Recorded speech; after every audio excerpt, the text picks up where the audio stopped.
My name is Victoria Winters.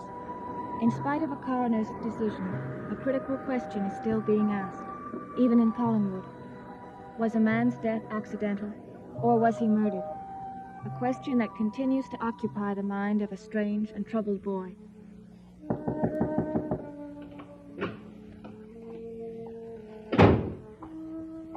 You won't find the answer to your math problems in there. I could if I wanted to. Oh, I'd just as soon you wrote them down on paper. In a minute. What are you looking for? Things. You save it till later. I came up here to help you with your work, not to watch you play with that toy. I've told you 100 million times it's not a toy. It's a genuine crystal ball, and I can see anything I really want to see in it. Except your math problems. Now, let's get started. You think math is more important than catching a murderer? David, let's not start that again. Just because my father's being nice to you now, you think he can kill somebody and not get caught. No, I don't want to discuss this nonsense with you.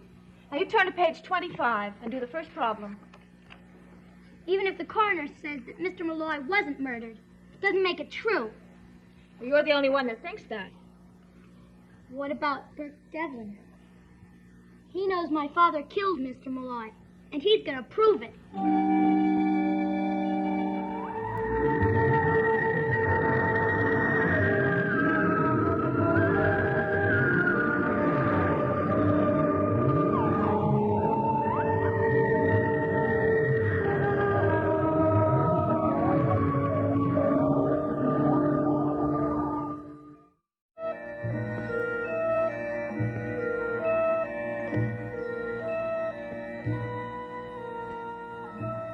Mind if I sit down? Uh-huh. But it won't do me any good. What are you reading, Sheriff? Educational literature, a detective story. Learn anything? Well, there's this scene in here about this detective who's sitting in a restaurant trying to relax for a few minutes, and this guy comes along and makes such a pest of himself that the detective picks him up and throws him out the window.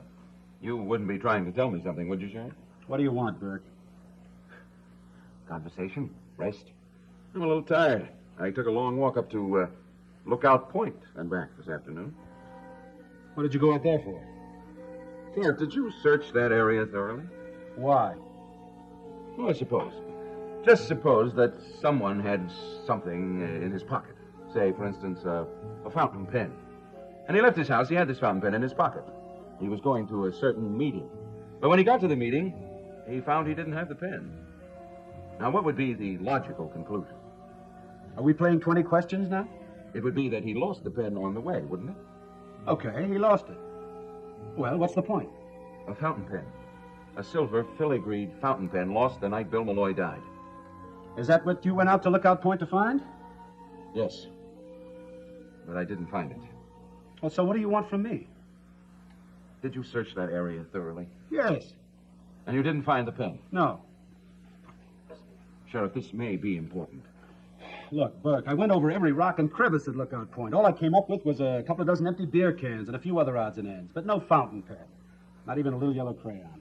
Did you search the beach? Well, there was no need to. Malloy fell off the top of that cliff at high tide.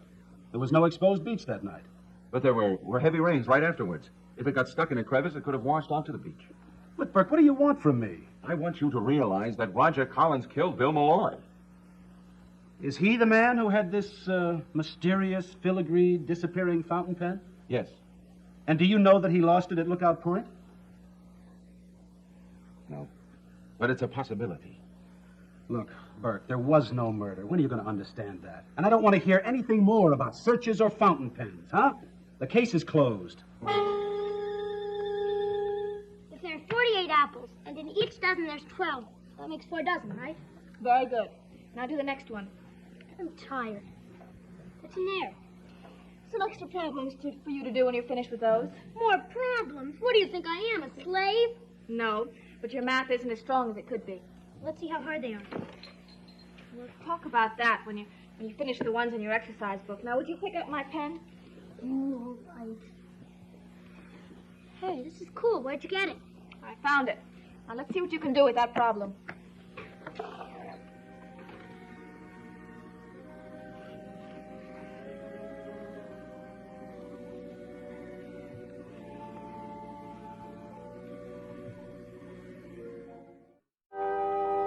Thanks. Don't you have any place else to go?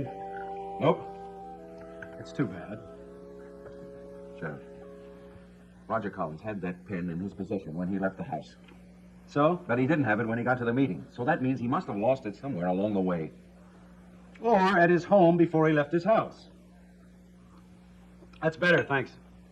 Don't you think you should question him about it? No, I don't. The case is closed. But you can reopen a case with new evidence. There is no new evidence. Aren't you even going to ask him about it? About what? A fountain pen and a harebrained notion of yours? Sheriff, ask Roger Collins where he lost that pen. Look, Burke, I don't care where he lost it, or even if he lost it. Look, I told you before, I searched Lookout Point from top to bottom. But you didn't search the beach. No, I didn't. Look, call me a lousy cop if you want. Call me anything you want, but just get off my back about this, will you? And stay off. Sheriff, all I want to do is find out who killed Bill Malloy. Burke, the coroner brought in a decision of accidental death, and that settled it. There's no reason in the world for me to ask anybody anything. Sure. It's more comfortable to sit here and drink your coffee. Well, enjoy it, Sheriff. Make sure it's hot, and enjoy your coffee. I give up. Don't leave for my sake. No, for my own. Before I throw a punch I'll be sorry for later.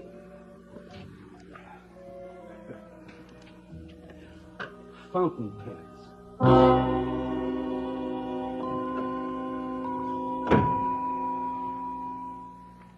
You made a mistake in multiplication. 8 times 8 is 64, not 65. Big deal. I was close. Close isn't good enough. You have to be perfect. Nobody's perfect. You told me that yourself. Well, that had nothing to do with math. I'll bet Mrs. Johnson doesn't know what 8 times 8 is. Mrs. Johnson? She was Mr. Malloy's housekeeper, and she's coming to work for us.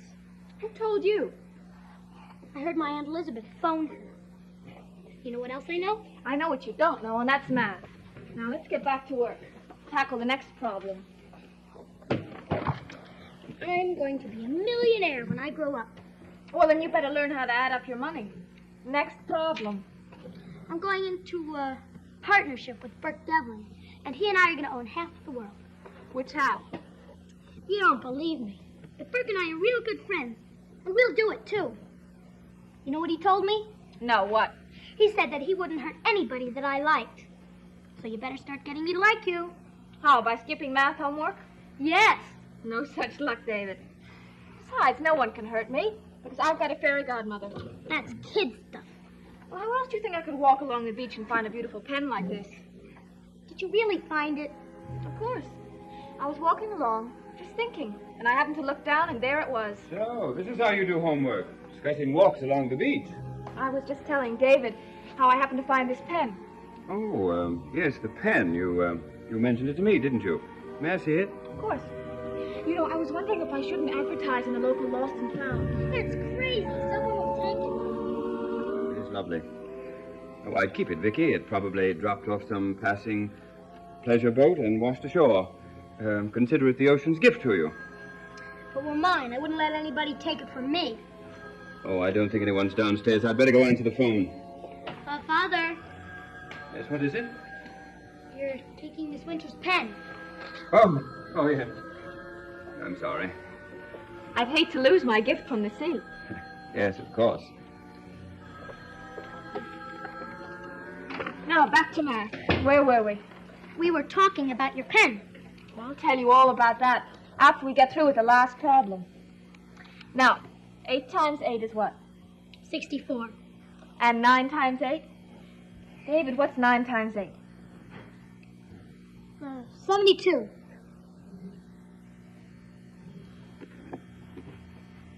You never did me like that. Hello? Roger. Yes. I'm at the Blue Whale. I don't want- think we have anything to talk about, Burke. I'll expect you here in 10 minutes. You can wait for 10 hours as far as I'm concerned. Don't be so abrupt, Roger. All I want is something of mine that you happen to have. And what's that? My fountain pen. You will bring it with you, won't you?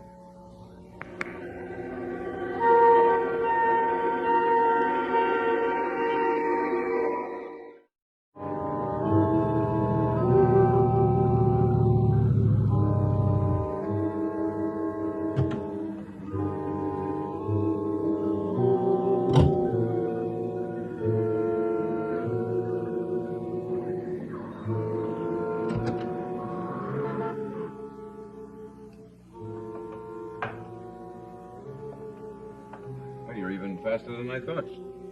9 minutes and 20 seconds. Just what is it you want, Burke? Sit down, will you, Roger?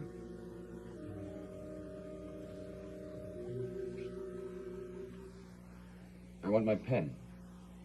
The one I gave Carolyn as a gift. You didn't approve. You took it from her and you said you would give it back to me. May I have it, please?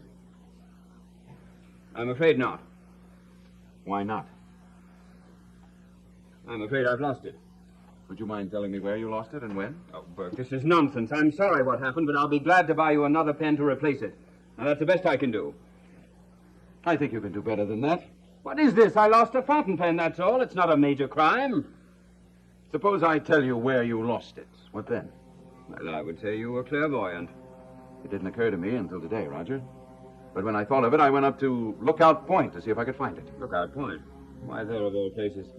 Because Carolyn told me you had that pen when you left your house. It was in your pocket. Because you met Bill Malloy at Lookout Point. You're mad. He received a phone call at 10:30 that night, Roger. It was probably from you. You told him to meet you at the Lookout Point to discuss calling off the meeting. He refused, and you killed him. Burke, I'm desperately bored with this endless conversation. You want to stop it? Give me the pen. I have lost it. Well, if all you did that night was drive from your house to the office, then it shouldn't be difficult to find. It's probably in your car. I've already looked. I see. And you didn't find it there. That's right. Well, what do you suggest happened to it? What are you trying to do, Burke? Build some sort of a ridiculous murder case against me out of thin air? Or perhaps I should say out of some silver fountain pen? You're wasting your time, both yours and mine. Hello, George. What's going on here? I was talking to Roger about that pen. When are you going to come off it, Burke? You know, he just made me so mad a little while ago. I went out of here without paying my check. I would appreciate it if you would tell him to let me and my family alone. I've told you before, Burke, the Malloy case is closed, and that's final. Roger. All right, now I want to tell you what I think. I think you lost that pen at Lookout Point and someone found it. I don't know who it was, but someone. And sooner or later, whoever has it is going to realize what it means. And then everything is going to come tumbling down around your head.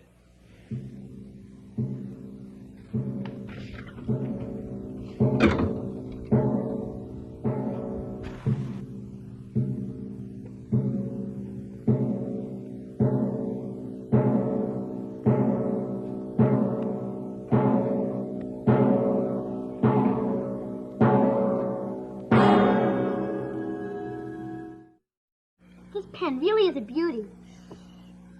It must be worth $1,000. All right, it's not too bad. You only had 2 mistakes. Nobody's perfect.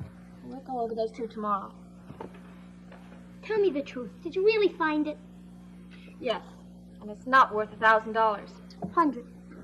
I don't know. I doubt it. I wish I had a pen like that. Maybe I'll give it to you someday. You will? Really? If you do your lessons and work hard. Okay, forget it. I knew there was a catch to it. I wonder who it belonged to. Some king. Say, Miss Winters, where did you find it?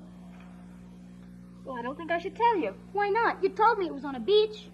Well, you might go run down and pick up all the others that are there. There more? There are thousands of them.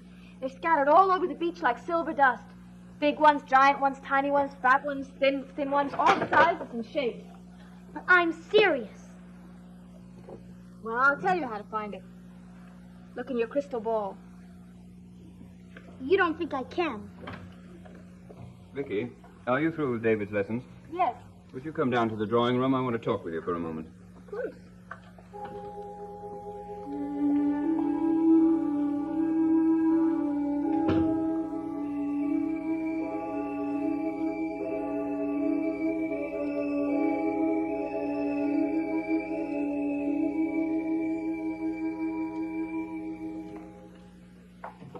Sit down, Vicky.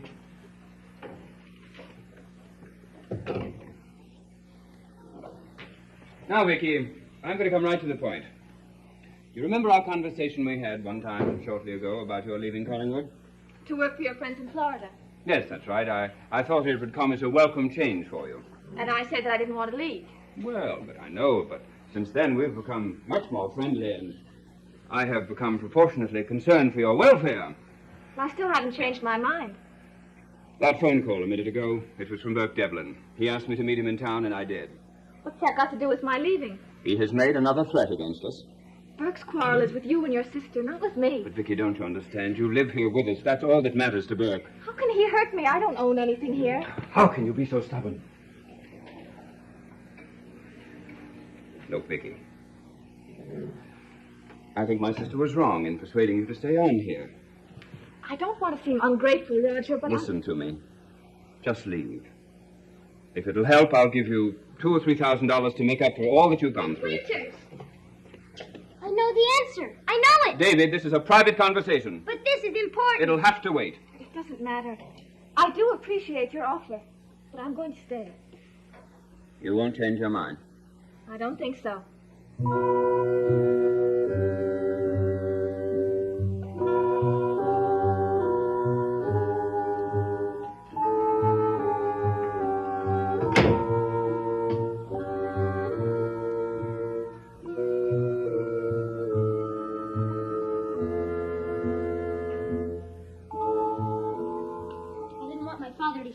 Hear what? About the pen. I want it to be our secret, just yours and mine. What secret? I know where you found it. Well, of course you do. I told you it was on the beach. Yes, but you didn't say what beach, and I know it was at Lookout Point. How did you find that out? I did what you told me to do. I looked in my crystal ball. It was just a lucky guess. No, it wasn't. My crystal ball told me you found it at Lookout Point, and that's where you did.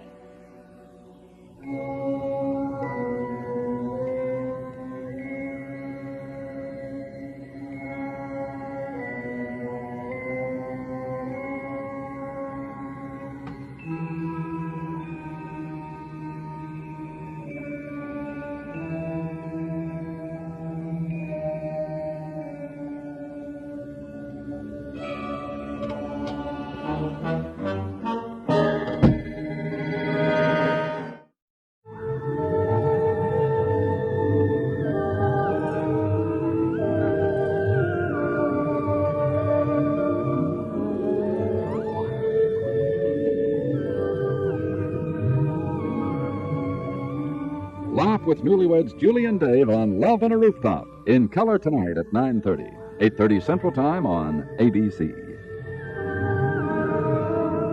Dark Shadows is a Dan Curtis production.